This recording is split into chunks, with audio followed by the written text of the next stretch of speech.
next movie is named Little Monsters, and because it stars Fred Savage, who's become so popular through the TV show The Wonder Years, it's likely to attract audiences made up of families and younger children. And boy, are they going to get a surprise. Little Monsters is one of the most repellent, distasteful, truly creepy movies I've seen in a long time.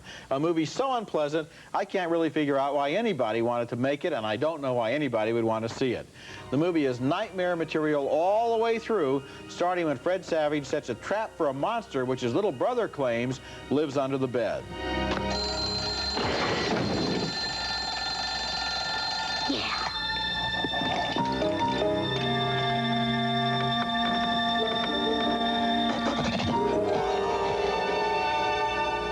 It turns out there is a monster in the house, and he's played by comedian Howie Mandel. He takes the kid on a trip to the underworld.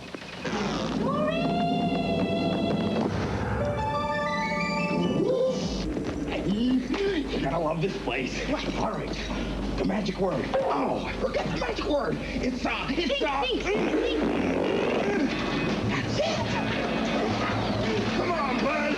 It doesn't take a genius to figure out that one of the inspirations for this movie was Beetlejuice, with its weird otherworldly creatures. Howie Mandel is playing sort of a roadshow version of the Beetlejuice character, but these are really unsavory images that the movie is presenting. You know what happens when I get upset. That's it. I'm upset. What the hell is that? I don't know. That's what happens when I get upset.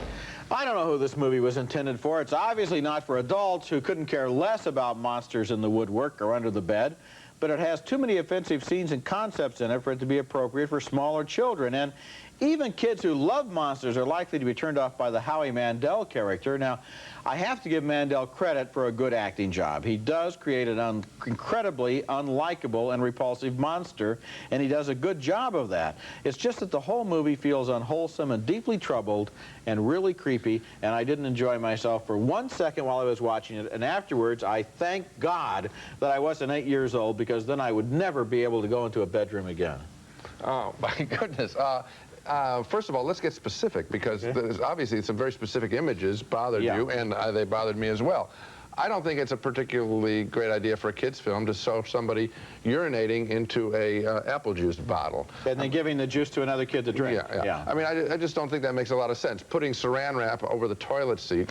I mean, these are, you know, sometimes they can be funny jokes the way they're handled, I suppose, but they don't work in this picture. It's like a primer for how to really screw up your whole neighborhood and family. I mean, and then there's a whole bunch of sequences involving the little kids in the underworld world where they're all dressed up as sort of punk rockers and all this.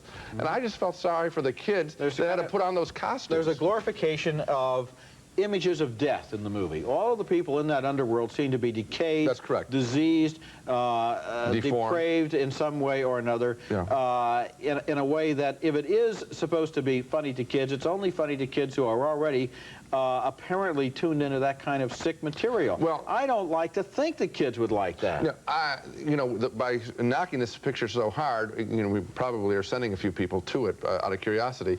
The same stuff could be handled well. By comparison, Beetlejuice is a terrific film. I didn't think it was all that great, but by comparison, that film had a little joy to it. This is kind of depressing. Right. 2 thumbs way down for Little Monsters with Fred Savage in a surprisingly distasteful comedy. I want to make one more point on Little Monsters. Again, being specific, I left it out.